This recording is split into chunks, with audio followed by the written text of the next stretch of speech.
At their Kabum versus Cloud9 game here, and Syndra first ban against 10 owns.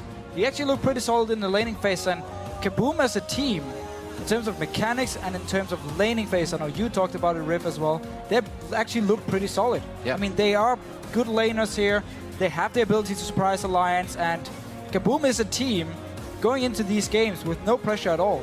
Because they're just here to show how good they are, they're here to represent Brazil and learn as much as possible and try and surprise a team like Alliance, maybe like Cloud9. And speaking with those working closely with Kabum, you know, they said their first game they expected it to be a bit one-sided. Cloud9, they were a little bit upset that that went the way it did. Now against Alliance, they have seen Alliance falter, and I'm sure they want to go right for the neck if they see that weakness. Yeah, both of these teams are 0-2 in the group, so a win here is vital for absolutely everyone. Alliance themselves coming into this as one of the favorites in the group. They have not performed or turned up, and the question is, can they be put on tilt? I mean, there's a couple of pressures. There was always question marks over Shook and Tabs when it came into big questionable situations, and right now we see Shook getting Lee Sin. That's a big champion for him here.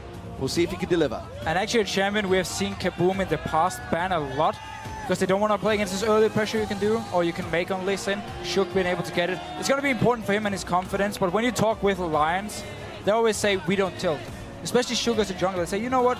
He plays like he does at scrims. He's learned it. He doesn't get affected by any bad plays, so he's Flash Cocoon versus Cloud9. Probably not in his mind anymore, and I love the fact we get Thresh and Rumble, who's been winning so many games and who is so damn strong in this mid-game here. Kabum already looking to win the mid-game fights and take the game. That mid-game fight indeed, and I love the fact that they always hover. They hover for fun, they hover for the crowd, they know just to release a little stress here in Champion Select, because a lot of things can get just tight here. You kind of get a little stressed out. It's good to keep a clear mind. We'll see that Rumble and Thresh absolutely being locked in. So now, the 3-4 pick, the answer here, or I should say 4-5 pick, coming in from Alliance. We shouldn't forget, of course, that Alliance did have that 7-0 lead, a 5k gold advantage over Najin Whiteshield. They had a big lead in the early game. It worked so well for them. What let them down a little bit was their vision. They didn't keep on pushing either. Now that we're going to see potentially Aurelia once again for Wicked, it is a comfort champion, but it just happens to be a champion that is fitting the meta right now. It is working quite well for the teams that have been picking it. Rumble, on the other hand, also had magnificent statistics. 7 wins, 1 loss so far, 4-0 yesterday here in Singapore, and has only had 2 bans against them, the last one being in the previous matchup, of course. So one of their tactics we see, or we're going to start to see more and more, is people picking Aurelia into Rumble, simply because Rumble is great when he's with his team in the mid to late game and he can team fight. He's not so great in these one-on-ones against something like an Aurelia who can actually kill him. This means Kabum has to send someone else up to defend against Wicked, and suddenly you have this one-on-one where Aurelia should be in the advantage, and you're going to have a 4 versus 4 elsewhere on the map where Rumble won't really get to shine in these big team fights. So let's see what Wicked can actually do on his beloved Aurelia pick. And team fighting is something that Kabum loves to do. They are aggressive. Danagorn wears that as his middle name. And you can see with the fact that they want Jinx all the time, it gets banned against Minerva. The resets are what they want. They want to be in these fights. Kha'Zix, however, played by Danagorn, allows him to be aggressive, and he did bring that out at the International Wildcard. I'm happy he goes back to Lucian here. I actually liked his performance against Cloud9 on it. Like, solid laning phase, you have a lot of big play potential and a lot of skirmish potential, and once again, mid-game power here from Kabum coming in. You have the Rumble, you have the Lucian. We're going to have to see what Tin Owens wants to play in the mid lane here. We have seen him play Ahri before. Would actually work great into the comp they have at the moment. Kha'Zix, one of the highest picked champions here at the World Championships. Once again, for Danagorn, it's one of his most impressive champions. It's the one he's had the most victories on, that's for sure. So we'll see how that works out for him. Comfort picks all round so far for both teams, honestly. Of course, Tam's getting his hands on that Tristana. It seems that Nif, he goes for this Nami. Would be a comfort pick. Kassadin is available. Didn't go well in the last matchup, but this time around, maybe Froggen's hands feels confident, but Fizz was banned against Alliance in the first game of the day. And it's been a champion Froggen has spammed in Korean solo queue, and it's a champion a lot of the players respect Froggen's ability on. When you talk with them about Alliance, they're always like, Froggen, he can carry on Fizz here. And Alliance, they want to have Froggen on these carry champions where, again, give him a kill early on. Shook loves to early gank mid lane. Get a kill onto Froggen and let him take control of the game. Let him just destroy the enemy team. Fizz is a great pick. You snowball into late game, you scale really well, you can one-on-one, you can also team fight really well on the Fizz. Alliance right now is just setting up for 1-3-1. You have Tristana sitting in the mid lane, Static Shift, Janna there for disengage. Then you have the Lee Sin who can roam between the lanes, and of course Wicked and Froggen are going to be so strong in one-on-ones. I was just going to say I'd love to see an Orianna, but with the Fizz pick we probably won't. That's a really tough lane, and looking at the team as well, it's going to be hard to hit a shockwave on any of these guys as they're hopping in, out, jumping left and right. That's a risky pickup, but it is something that Tinones likes to play. So Kabum is putting full focus on 5 versus 5 team fights on their side here, but Alliance, if it's going to fit their style, they're never really going to be grouping up in a 5 versus 5 team fight. They can just split up the map constantly, focus on the split pushing, because look at Kabum's side here. Who's going to stop Aurelia? Who's going to stop Fizz? Nobody. They're going to have to group as a unit, push down, force Alliance to come back and defend their towers or objectives, and then take the 5 versus 5. It's going to be interesting to see whether Alliance decide to turn some aggression in this game, because they've been fairly passive. Despite the great start they had, they were finding picks, of course, against Najin White Shield earlier on today. They went back to that passive mode, which, of course, they played against Cloud9 yesterday.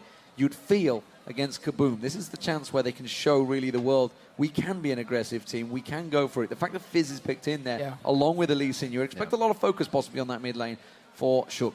We often see it again, Froggen and Shook, great friends. They were the original members of the super team as well. They wanted to play together, exactly. I expect to see Shook in this mid lane a lot. It's going to be crazy. We have to consider if Alliance coming in here as the super team, this is what they built for. Will they continue to go winless in the group? Remember, we'll be checking back throughout the game to see how the poll shifts.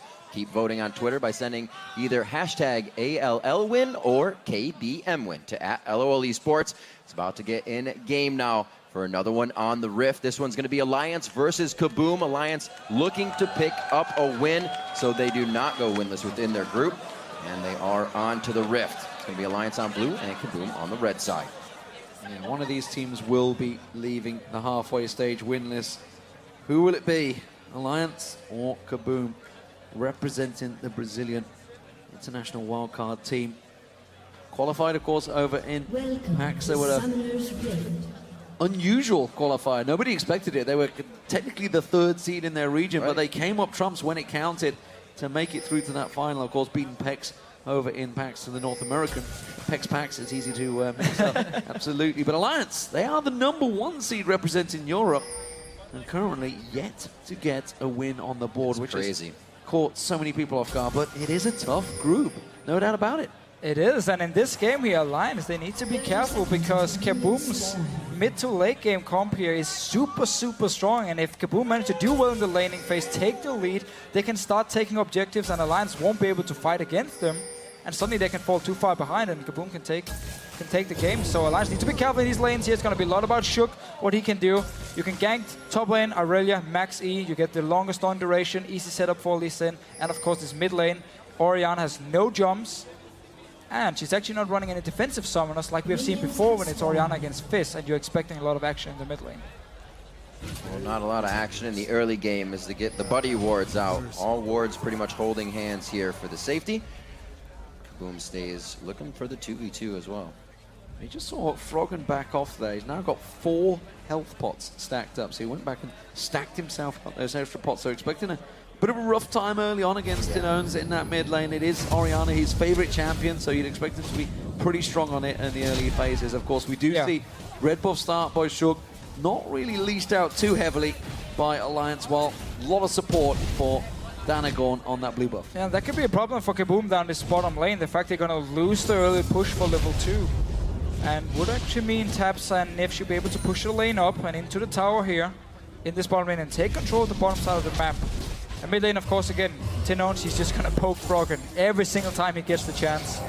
Flash, of course, is a defensive summoner, but they want a second one. And wow, actually, Kabum coming straight down and starting the push here. Should also get the early level 2. So just got a glimpse in that top lane. Wicked tried to go aggressive early on. The level 1 aggression from Aurelia, it can work out, but turned it around and answered it very well and forced Wicked back. No summoners blown just yet for this bottom side.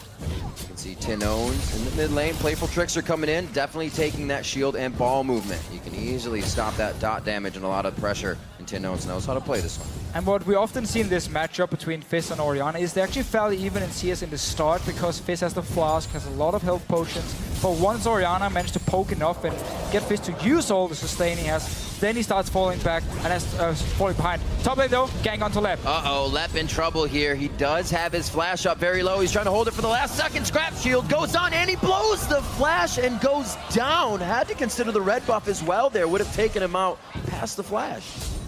Yeah, I'm not sure what he was actually waiting for here. After the dash from Shook, he could have just tried and flash away on the tower. Right. Danagon was moving to the top lane, trying to come for a counter gank.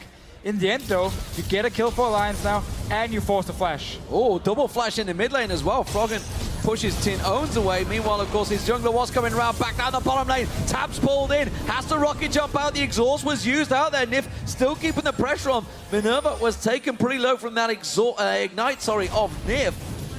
These lanes are absolutely trading early on. A lot of action here. Kabum down this bottom lane again. Dance with the hook. Start the fight here. They want to be aggressive all the time. Up in his top lane, Wicked still has flash ready, and Danagon is once again looking towards this top lane. He always wants to gank for Lep. Lep pretty much forced to push that lane with his flame spitter. Already taking control of Shook from lane to lane. Being very methodical and omnipresent right now in the beginning of this game, getting every use he can out of the buffs he's holding. This is the Shook we were expecting to see, the Shook that, as of yet, hasn't really appeared in this tournament. Now that he is on League Dead, he's of course one of the few Europeans that do very well on that champion. We'll see how he delivers. This is absolutely his time to shine. Tabs in his bottom lane. Had to burn that heal early on as well as Nif's ignite, so there is still the flash and heal available for Minerva, so and get out of that sticky situation. But once again, we see Tabs and Nif putting pressure, pushing them into the tower. Yeah, again, they did actually lose the fight for level 2, even though they didn't actually really unleash the red buff, and Kabum did. But that's one of the powers of Lucian coming down and just instantly push lane. And also because Minerva and Dance, they like to play aggressive in the lane. And we see Tino's warding bot, but it's Shook. Mobility boots top already. Back to make plays, back to take that flash down from Lep into consideration. And really using the early power of Lee Sin here. He is going to be stronger than the class 6, and he wants to keep ganking, snowball his lanes.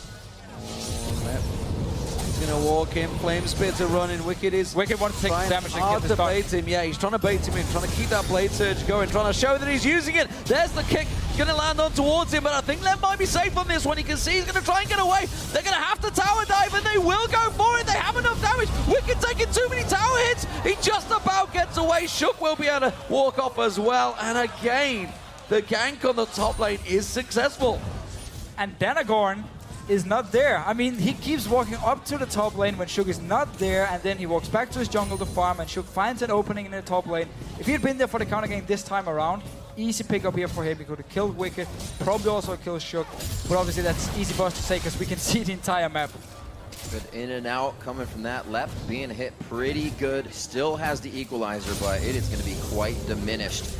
Already Wicked at level 6, Lep still 5, so there's going to be a lot of harass coming in that top lane. Froggen and Tino's hitting 6 at the same time here. No chum the waters there, but that is the in and the out. Fizz always playing the back and the forth in this matchup versus Orianna. It's quite just makes you want to pull your hair out. 6 minutes, actually almost 7 on the clock. Oh wow, going for the dive on this one. Thinking Playful Trickster out, and that is the utility and damage that they bring. I said it was going to be a hard matchup because they're all just going to be jumping around. And this is a very early dives from Alliance, but they want to get the kills on the solo lane as Froggen now did manage to get the kill. Shook picked it up, but he can now go back to base, buy his items, don't have to care about losing any CS because they just managed to kill Tino anyway. Oh, Wicked feeling confident now. He's already burnt everything from Lep, and now he's just pumping out of the lane. Equalizer turned around, I think almost in frustration from the Lep there as he overheats, and Wicked will just back away. He's building up towards that Trinity Force.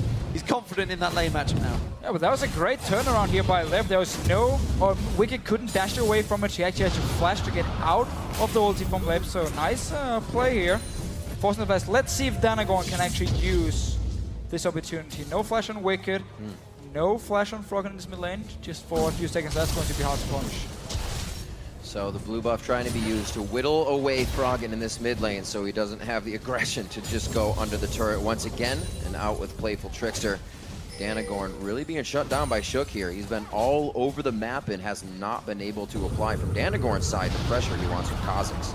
Trouble is brewing in that mid lane. Froggen out farming Tinones considerably, considering it is an Orianna Fizz matchup on the first 6 levels. Now just hitting level 7. Bottom lane also starting to put some pressure down and forcing them away. We did just see Minerva's gone back, get himself that BF sword. There's the blue buff for Froggen. That's only going to spell yet more trouble, I feel, for this mid laner on Tinones. Danagorn getting this red buff, needs to get involved in these ganks that are happening. He's trying, but he's just a little too late to the party. This time around, Shook spotted by the ward, and he's going to go face to face with Danagorn. Oh, the dodge out. Very nicely done there. Will he be able to get himself in? Oh, a little too quick of a kick there before the resonating strike comes in, so he can't finish the damage in the end. He kicks Danagorn away. But still, Danagorn, he just came out. Now he's forced to go back again, creating 0 pressure for the team. 201 Shook, really putting his foot down. Still staying towards the top lane, see if he can catch left in an aggressive state. As you see Tinones, he does not want to get close to Froggen right now.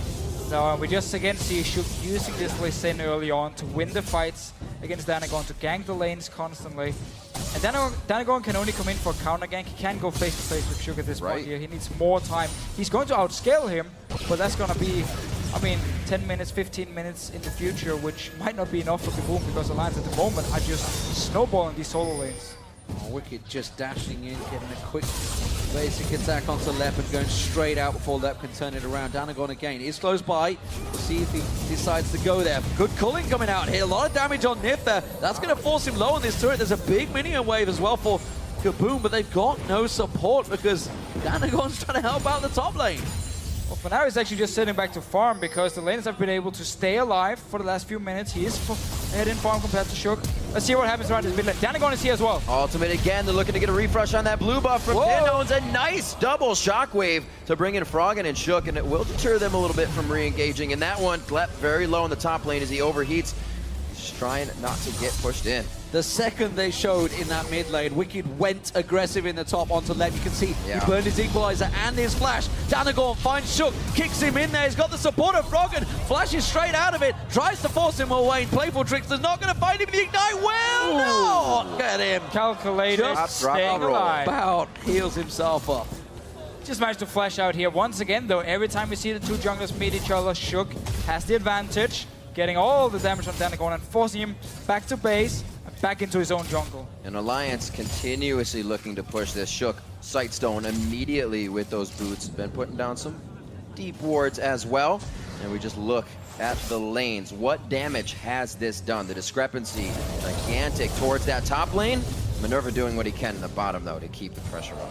Yeah, the way back in the game here for Kabum is not to keep going with these solo laners for the entire game long, because they're falling further and further behind. Aurea's going to be stronger and stronger, and so same goes for Fizz in these one-on-ones here. Kabum, they have to try and force objectives. Rumble has Haunting Guys and ulti up soon. They could go potentially for a Dragon here and see if Alliance want to try and contest it, and then use the Rumble ult to win the fight.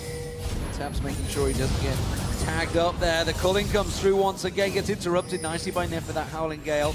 This time around, Danagorn was nearby, but you can see there's a ward that actually spotted him in and around that blue buff area. I think it's just timed out, but they knew that he was heading, which is why they're playing a little bit cautiously this time around. Good pressure from Kabum. They may just take the first tower of the game here. Minerva would love to get that. Maybe have a lane to farm it for a little bit. Up towards the top lane. Once again, this is definitely a diveable thing. Transcendent Blades coming out from Wicked. They kick him up against the wall, and they are going to take down Lep once again. It is so hard. I mean, the guy is almost standing at his tower the entire game long, and yet Shook can just walk up, dive onto him. They're going to need some wards if they want to spot the dive, so Danagorn can move up and try and counter gank it. Otherwise, abandon the lane. You're losing it. You keep giving up kills now. Yeah. Try and go for an objective. Go down towards they're going to go Danagorn. They're going for Danagorn now. They can't get too close. They may be able to land the Sonic Wave. No, not quite. Tries to go for a blind swing and a miss. But they're going to get forced away here.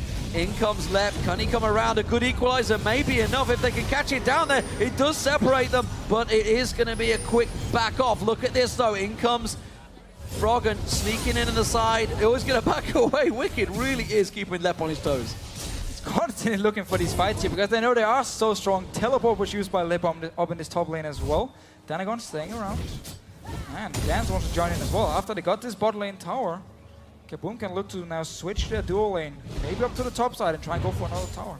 Wicked been a bit more vocal lately in the fact that he, as he does well, he makes the calls for the team, feels a lot more confident, and the team themselves feel more confident going throughout the game. So getting him early, or getting him going early rather, is a plus for everybody on the map. So far the pressure has been to the top side, and like you said, Danagorn to be pressuring for Minerva, pressure for the mid lane, get those guys.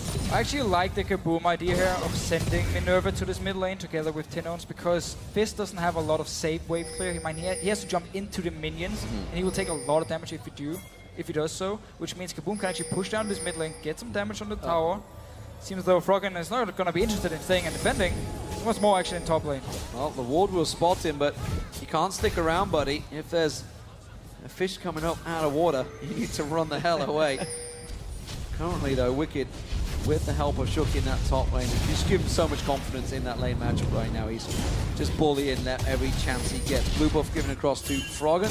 He hops, skipping a jump away. In this bottom lane, they've gone a little bit far here. Dance is going to try and cut them off. It is just Tabs that's having to back away. Didn't have a great deal of vision in their own jungle right now. But this is some very good deep wards from Kabum because they're setting up for the mid lane push, and at the same time they're setting up for a potential dragon because they have these wards behind the dragon bit now to spot a line if they want to try and contest it. So I actually like the deep wards they're placing now. They just need to use them, try and apply some pressure on this mid lane, or go for this dragon here. You have the Rumble pick with the Haunting guys. Definitely a possibility. Good wards coming out from Froggen and the rest of the team. Deep wards coming in from Kabum into their jungle side on the red. Power spikes really coming out of the side now of Alliance. We see a bit of that Lichbane being built up here by Froggen. But Wicked, Triforce already finished just about 14 minutes in. That's scary, scary stuff already. It was such an early Trinity Force. Oh man, I feel for the top lane left. Seconds out, round 4, it could be coming. We see once again Chuck heading in there. It's Tabs is going to have to get out of the way. The culling now from Minerva and forces him away. Tabs having a little bit of problems down there. You can see he's falling behind in farm. Of course, he is in a tougher lane. Minerva being strong on Lucian early on. That pink ward battle is going to be won out as well by Dance protecting it, if not able to get close enough. But the movement all seems to be towards his top lane right now for Alliance as they group. And it is pretty crazy with this bottom lane from Kabum. I mean, Minerva was actually recruited as the support, while Dance was the AD carry and the shot call at the same time. And then they decided to swap roles because Dance could use, I mean, he had a better view of the game. He had obviously the ability to make big plays on a champion like Thresh, and then he could shot call from the support side, and then Minerva could be the AD carry. And he has been an AD carry for long, and yet they're actually performing really well. Down this bottom lane 2v2, pretty much every single game they've played. Nif starting to get his roam on a little bit. Also, pink wards for him so they can start moving them up. Minerva wanting to put down the aggression. Buster shot immediately from Tabs. He doesn't want to be taking any light bringers, especially that Ardent Blaze for Minerva to stay in range. He's taking a lot of minion damage right there. That is actually a very good use of ulti from Tabs because there's not a lot of life steal. It's only the Dawn's Blade for Minerva here. So get him low, use your ulti every time it's off cooldown, just to poke him down, and you should be able to stay in the lane and potentially go for a kill later on. Swing and a miss from both Shook and Dance there. Froggen looking to try and get himself rolling. Has yet to find that kill. Of course, got just that assist earlier on, but keeping up in farm with the Orianna is not a bad move for Tinones. Doing okay. Wicked sidestepping once again. Not managed to land that leash on towards him. He's going to continue farming, of course, now. With that Trinity Force will be very confident. Still, neither team showing any signs of looking towards this dragon right now, despite the fact we're at the 17-minute mark. Alliance is happy sitting and farming. Again, your solo laners are getting free farm. They're getting all the kills they need. You can keep this laning phase going, and it's just all about Tabs sitting down this bottom lane at the same time and farming and preventing the from going dragon. And it's one thing, whenever you talk to Froggen, he always says, I do not care about my team being flashy. I just want to win games, no matter how they do it. Danagorn forced away. They're going to try and turn this back on towards the line. as well. Oh, Lep trying to come in. A nice equalizer. Dance missing the hook to keep Shook cooking on that one. They get out quite easily. And it doesn't look like they find too much pressure off of that, but they do draw the teleport up. That might be a little bit of the time they now want to go for the dragon if they don't just kill Lep off of this one. No. He's got to know they're still close. Spent the whole They're game. going for him. Oh, they're going to jump in. He gets kicked backwards. Wicked tries to slow down. In comes the rest of Kabum, though. They try and collapse around him. They do not get the lantern down in time, and Shook gets himself the 4th kill. He is absolutely on a roll on Lee Sin. And Lip was actually down the bottom lane here, but then he had to teleport up to the top lane because the fight started. And he was stuck in the lane once again, and Shook and Wicked was just waiting in the bush, killing him. Now they can actually take this tower here. There's a lot of members from Kabum nearby. They might look to fight. Could indeed look to fight here. Dance to hit this hook. A very nice Howling Gale from Nif. Just pretty much stops everything with a simple Q. The turret goes down 5-0 here. 3,000 gold lead for Alliance, as it looks like they could be heading towards their first win in this group stage. All of that attention they drew away has given Tabs and Frog and Free Farm. They've also got themselves a lot of good vision down and around this Dragon area, so we may see the first move. Look at this, though. Tabs and Frog are just waiting off the side. They know that Kabum are going to get drawn towards his tower. And oh, Lep, jump the waters out, and is missed, ladies and gentlemen. It does happen. Frog and misses skill shots. Got to believe in the Lep that believes in himself. He got out of that one quite clean. Looks like he's going to try to make plays with the team here. They are down there. Great moves from Lep because his teleport's down. Everybody's down and ready for the Dragon to fish out. And now they're grouped 5 members here. Doesn't seem like they actually want to go straight for this Dragon. There's a lot of wards around the area from Alliance already. Okay, boom. You can't really go back up to Wicked up in his top lane. He's going to kill you one-on-one. You have to try and force something as a team.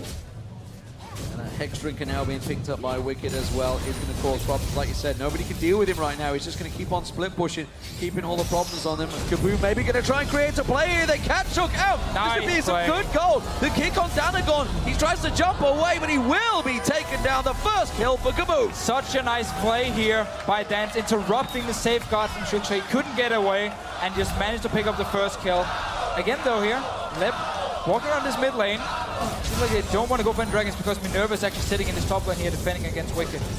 2-man defense coming in from Tinones and Lep in the mid lane. They're going to throw down the fire, and they're going to get that cleared out nicely. Alliance not really looking for too much right now without Shook on the map, who's really been a playmaker this game. 4-1-1. Definitely a switch up from the Elise play we saw on day 1. I also have to say, I really love all the support people are giving to Kabum. I mean, we had yesterday on Twitter where people were with the hashtags as well. I mean, even predicted to win the game here. I mean, they have so many fans. I was looking at Reddit, people are putting posts up saying, let's all support Kabum here. And they are a really likable team. And I like the fact here, they're really trying to give Alliance a fight. They said themselves they were not very happy with the loss over Cloud9. They felt they could have won that one, and you know what? If you look at the game, maybe just coming out of lane phase, there was a possibility where it could have turned around for them. Yeah. Alliance have to back away from Dragon, not going to go for it here. Shook is there, but the rest of the team not quite on the same page. Yeah, Alliance is waiting to see if they spot Minerva up in the top side. They do actually got the ward, so they know he's on top side. Wicked can keep pushing it. He's the only member who can actually stay at the tower to defend, but it simply means Alliance can start the Dragon. They have the teleport advantage as well if they want to take it. So many wards paying off here. That one as well. You can see Kabum pretty much backing all over the map, and it kind of leads to Dragons the first. And finally, as they go for Dragon, it's going to be Alliance first. They have all the wards around them. They pretty much paid for this Dragon, so they need it back. They're getting the best of both worlds. They've taken the Dragon and put a massive dent in towards that top tower. You can see Minion Wave in there left. Actually, Wicked didn't really do a great deal of damage to it after all. Kind of stood looking at it maybe. We didn't quite see it on the screen. But it does mean that Kabum now are slipping slowly but surely away in gold. It's only a 4,000 gold differential. We've seen Alliance already give up a 5,000 gold differential earlier on to Najin White Shield. But Kabum, they're going to have to step up something here to slow Alliance's slow chokehold. Might go for Frog in here. Stepping up a little bit. Shum the Waters comes out. Dan's quickly stepping out around that one. He's going to come up with a kill for himself. Flashes to land the Trickster. Ardent Blaze hits. One more shot's going to give Minerva the passive movement speed. He picks up the buffs, but what can they gain off of this? Well, you get assist for your team as well. You get to double buff on your AD carry here. Let's see what Kabum can actually force. We saw Alliance. They've already been splitting up in this 1-3-1. Tap sitting in the mid lane. Froggen pushing a lane, and of course Wicked pushing the other side lane, which is what they want to do the entire game long. Kabum, ready to respond. Yes, okay. Danagon went down, but you got the assist for your team as well. Shook trying to sneak around in towards that top lane, was spotted out by a ward. Nif also closing in, but we do see Kabum closing the gap here. Nif will take that pink ward down. The hook comes through, does not quite land, and a good Howling Gale stops Kabum in their tracks. Ping goes down in the mid lane on tabs. He tries to push a wave in. They're desperately defending this mid lane turret, and it's working well. Seeing the way that they're getting disengaged on these, Kabum must see that they need to sweep a little bit more. They're walking through wards everywhere. Simple disengages from Alliance are making this a little too easy. Still a trinket up there for Lep as he tries to keep himself safe. And the pink wards getting cleared out as well. So Kabum is just getting forced back a little bit more here. Maybe they'll find the fight if Alliance. Shook's gonna be in. Nice flash there. Danagorn also able to help stave off a little bit more of the engage. Trading flash for flash up in his top lane here. Shook wants to flash Q onto Lep and then try and follow him if he flashed after. Meanwhile though, Minerva and Tinons pushing this mid lane. See the response from Alliance. Good pressure. Shook's going to find Danagorn in the jungle. They're going to trade on this one. Shook doesn't fancy it. Danagorn forces him into the Baron pit as the safeguard across. But Froggen has been pulled and drawn into that mid lane. He's just shoved the wave all the way up to that tower right now. And Alliance pulled to defend, but it doesn't seem that Kabum are going to go for it. Forces the flash from Wicked there. Good bait from Dance. And Alliance, they know if Kabum is standing here as a team, they are very, very strong. So if you land the hook onto someone like Wicked who's out of position, Kabum might actually be able to take him down, respond by taking a tower as well. Rumble is level 12 at the moment, so you have your rank 2 ulti. Very, very strong power spike for him, and I really hope we're gonna see Kabum for the next dragon try and go down 5 members and take the fight against Alliance. Don't just give this dragon away. And imagine what that fight would be like if there wasn't so much focus top. That's only the place they put it. If you look at the rest of the map, these lanes are quite even. But Shook was able to get so much pressure up top, it kind of ran Kabum thin. Now, hopefully getting it back with these objectives. They do have the equalizer, they do have the shockwave, the resets from Danagorn can come in, but it's all easier said than done. Froggen is back in his mid lane, hasn't quite completed that Zhonya's Hourglass, just waiting for his moment to back off, but it does buy yet more time for Wicked to continue his pressure. And his seemingly lane buddy right now, Shook, is alongside him. Don't think they're going to be able to get this red buff stolen away. Will back off, and again, Wicked popping that ultimate. Equalizer goes down from Lep there a little bit early on that one, tries to slow Wicked in his tracks, and the rest of Alliance are happy to collapse here. They're going to find on towards Dance. There's the kick in towards the forest. Will try and lock him up, but he does get away. Tries to turn the death sentence back on him. Close engagement still, but Kabum are hanging on. Yeah, Lep really needs to save his ulti though for a potential team fight and not try and catch Wicked. He also had half the ulti coming actually into the wall here, so it was easy for Wicked to sidestep and get out of it. But the fact that Alliance warded up the red buff and was staying around it should mean for Kabum, okay, Alliance want to contest this red buff here. We might get a fight in the jungle, which is what you want as a Rumble, as an Orianna here. So Lep, he needs to save his ulti. Don't use it to try and catch out someone like Wicked at this point. Have it ready for a potential team fight, and then use it if Alliance is fighting in a choke point in the jungle. Really wanting to help make plays. There's got to be a lot of pressure on him. He's feeling from the laning phase coming out of this one, but it was really brought on by Shook. I'm sure the team realizes he's still there, and he's definitely still going to make an impact in the game. Gigantic differential in that top lane, really. 234 CS to 133. Lep is very much being camped on again. Look at this, Shook heading back up to the top lane, absolutely living alongside Wicked in this lane. Does of course mean the fact that Shook has been there for so long that Lep is not too far behind in actual experience. He's just not getting the CS. He's able to stick close enough to the minions going down, just doesn't get that last hit that he's been looking for. Kabum themselves, for the last 5 minutes, have prevented any objectives falling. Yeah, Alliance is playing this very, very slow. They're basically just waiting to outscale with their split pushes here, and of course taps on Tristana, getting to his late game point. They don't really want to fight in the mid game. We talked about how Kabum had such a strong mid game comp with the Rumble. You have the Lucian pick, and even Orianna with her Fiend starts to become stronger and stronger. So Alliance didn't want to go for the fight. Let's see what they do now. Definitely put a target on his head with that Rumble pick. It has such a high win rate, so Alliance was not going to let that go through the game easily. They take down Lep once again at 0-5-0. You got to feel for Danagorn. He was like looking there, he was like, I'm ready, I'm ready, I'm ready. As soon as he messes up that blade surge, I'm going to go for it. As soon as Froggen came out, he's like, nope, I'm out. I'm done. You're all on your own there, Lep. It does mean, of course, that this defensive unit is going to be tricky. In goes Froggen, feeling confident. He's got that Zhonya's Hourglass completed. Happily slides through. Tinons thought about closing the gap, but while it's all happening, Alliance just closed out another objective, and the Dragon goes their way, keeping the gold flowing in their direction. It's been all about this top lane here. You even see Alliance place like the pink ward up on the top side here, just above the Baron, to make sure, okay, we can always walk past the Baron, up to the top lane. We know we have a pink ward, so there's no wards from Kabum, and then we can jump onto Lip again and kill him, get objectives elsewhere on the map as well, because so many members from Kabum is focused on this top lane here. Poor Lip, he's really been in trouble, and man, double Danish. Indeed, coming up, not even a chum the waters necessary for that one. They know they had the control with the wards around them, and that means all those ultimates are still ready for use. Going a little hard here. Chum the waters now coming out for Dance. The Zanya, that's going to be a hit. The Static Shiv Burst coming in with a nice shot from Tabs. They got eyes on the turret, and Danagorn again forced to watch his team go down. 28-30, one of the first second-tier turrets taken down. And finally, Tabs actually joins the action here, just walking up, last hitting, getting his first kill. He's just been farming pretty much the entire game long. Here's what that's called, kill secure. Don't worry, Froggen, I got you covered. I'm gonna save you with this last cannon shot. So, Tino's shockwave so close to catching on towards him. Wasn't quite there, not the shockwave, sorry, Sonic Wave. Close. Got the shockwave. They're both on the be a problem. And speaking of shockwaves, we haven't seen one for quite a while. Honestly, Tabs just free hitting on the turret and takes it down. Kabum simply can't really step up here. Minerva was in his own jungle actually farming the Wolf camp, and he's looking towards his bottom lane because it's been pushed up already.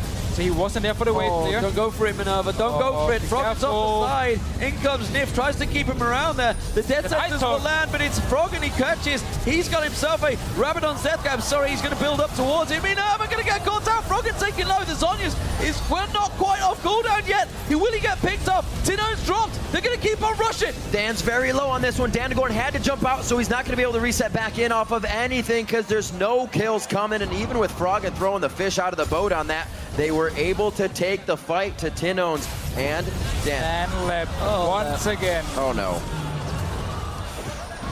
No piercing the heavens this time. Well, we say it so many times when Alliance, this is what they want to do. This is how they work in Europe. They just get to that one power point and they push. Absolutely. And suddenly, Kabum find themselves down 2 outer turrets. And this is where it all started. The hook on Froggen, not really the mid laner you wanted. He's a slippery one. They get some damage on him. Then Minerva actually dancing around here, dodging the fish as well from Froggen, but the rest of Alliance is able to join in. Let's see what Froggen is actually doing here, just dancing around. He has minions, don't have to care about the tower at all. He can just safely actually walk out here and they're feeling him a little bit as well. And the rest of Alliance can clean up the fight, and they're not done yet, of course, killing Lip. So, Alliance now clearing out all the ward coverage in and around that Baron. I'm not sure that's their target. It may well just be a little bit of bait to draw them in. Good call in from Minerva once again, finding its target, finding the back of Froggen. A little bit of bait as well, it seems, by the sounds of it. Trying to taunt him out, but Kabum, they dare not go in that jungle right now. They have pink wards on the outskirts, but Alliance have it completely littered right now. But you can see how teams actually respect Kabum a lot here in the way they play. They don't just like go over aggressive 24/7 in the game and want to finish it in 20 minutes. They're actually respecting the power spikes of Kabum. They're respecting the 5 versus 5 power they do have. So Alliance has just been taking it pretty slow, making sure they can get this win here and don't have to risk Kabum coming back in the game. Well, someone it is coming is Danagorn, going to try and sneak around the side. Can he get close enough to try and jump in? No, instead forced away. Shook takes down the Baron, and Alliance secure yet another objective. They're now 11,000 gold ahead in this matchup and looking very strong for their first victory, but how much do they really take from it? That's the question. This was a win that's expected of this team. It's the other wins they need. And at the halfway mark, being 1 and 2, not the position I think they'd be feeling they'd be in. Let's not count them out just yet, but it is looking very strong for Alliance here. Something that we've been seeing from teams as well, NA and EU, because all the other teams are pretty much putting their foot down when they have this big lead, is will they decide to close it out or do they go slow? Give other teams a point to find weakness. Been seeing them pushing too hard. They've been happy to stay on the outside. Like you're saying, Deficio, they're definitely respecting that power, but they got to find a way around it to start ending these games as well. All the way around it is what they're doing now. Once again, Froggen and Wicked in each side lane, push it up here, taps in this mid lane, level 16, has a long range of Tristana already, and just push down every single tower. Maybe even go for a dive around. Froggen was showing himself, but now they just take the tower. once again. Want to go for any aggressive tower dives. They've got to be careful nobody gets drawn too deep against Wicked. He's looking to pounce right now. Splitting off, all 3 lanes being pushed up by Alliance. It's going to draw Kabum away from one of these inhibitors. The question is, which one will it be? Danacorn just about avoiding the Sonic Wave, and Alliance, they find themselves the top turret. The bottom turret's also being pushed. Wicked's getting the damage down on that one, and Kabum are being pulled from pillar to post. They have minions on every lane on the front step right now. Like you said, stretched very thin. 33 minutes into the game, Alliance looking to put the nail in the coffin here, possibly. Aurelia on the bottom side, and it's going to be actually Tabs taking the top side to himself. Gold just pushing every single lane. Might go for Minerva. Oh, Jungle Water pulled in. Good landing though. Follows on Minerva, doesn't matter. That's the inhibitor turret going down. The top lane is also going to drop, and suddenly Alliance find themselves in an exposed Kabum base. This is exactly what they need. Just get down the first few towers, go towards the inhibitors here, open up the base. Wicked, it's not done down this bottom lane. Not at all. Too strong to be done right now. 296 to 164 in that lane with the constant pressure towards left. Minerva throwing out the culling to make sure Tabs doesn't get too close to drop that inhibitor. Wicked going 1v1 with 10 owns there. Shook was on the backside, but was really hitting the inhibitor. These guys have multiple things on their plate, and they're able really to act on every one of them. Now to the mid lane as the top inhibitor has been taking down. Alliance is turning Kabum's base into shambles. Wicked could get caught out a little bit here. Looks like the box goes down for a disengage. Nobody follows through. First time flash being used by Wicked there, but again, all towers now down. The inhibitor is gonna drop. Tabs forced away from this one. Kabum desperately trying to find a target. Is it Wicked? Shockwave pulls him in. Have they got enough? The monsoon lands. Danacorn is gonna get focused. He gets burnt on down. Shook goes deep. Punts and left straight back in towards Alliance. They give themselves a second. Tabs gets himself the double. Keeps on pushing through, and Kabum are forced away. It is finally one kill. Shook will drop, but all inhibitors are now down, and Alliance have themselves a strong chance to win. They can just go back now here, buy some items, wait for your super minions to also stay around with your Baron buff. I mean, you have a lot of minions spawning into the base here. No super minions just yet, which is what they want. Really make the last push. Still have Taps. You can take down these towers in just a few seconds. You have Lich Bane and Froggen as well. TP from Wicked. Alliance don't care about super minions. This looks like it could be the final push here coming in. Tabs, we were saying earlier on the analyst desks, liking to see these 80 carries not afraid to step up and hit these turrets while the turrets are hitting back. And we saw Tabs face checking a little bit there. He gets out safely. 402 for him on this game. Doing very well for the team, keeping himself safe on that split push as well. Dragon's live, but it's all about what's in front of their eyes right now. Alliance is still staying to keep this game in their favor. Well, double super minions pushing in. You gotta wonder what's holding Alliance back. I know the Baron buff's worn off, but come on, guys. You have a gigantic lead. All 3 inhibitors down. It's just time you find a pick here, and that is what they're looking. Double super minions coming in the top. Double super minions coming in the bottom, and rotating through in the mid lane as well. Alliance drawing on through, trying to find that one simple time to push. They're so careful of that Sonic Wave landing. Shockwave landing of Tino. I'll get it the right way around eventually. This time around, Froggen is pushing in. Danacorn's going to be the focus. Wicked jumps on towards him. They force him back onto the fountain right now. They put the damage down on the Nexus turret. Alliance will finally take their first victory at World Championships. It's been a long time coming, that's for sure. And they still took the time to do it here. Doesn't look like it's going to be an easy road, though, with this being the first win the team created to win Worlds, a super team from Froggen. Struggling a little bit, but that win definitely going to bolster the spirits somewhat. Yeah, and for Kabum here, I mean, we kind of saw the same tactic. Dance and Minerva down this bottom lane, they can handle themselves in the 2v2, did a very good job, got the tower as well. Minerva didn't even die in the game here. And then Leb is always the focus for the enemy team. You want to kill him as many times as possible in the top lane here. Yesterday, Danacorn was sitting in the bush waiting for pretty much the entire game long. Today, he decided to farm a bit more, and suddenly Shook was there to just kill Leb.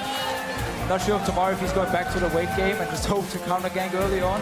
I mean, it is so hard because there's so much focus on Leb up in his top lane. Yeah, I kind of feel sorry for him, honestly. 0-8-1 at the end there was constantly out. Wicked and Shook working very well as a combo, but that's a good sign for Alliance fans, the fact that they did work out.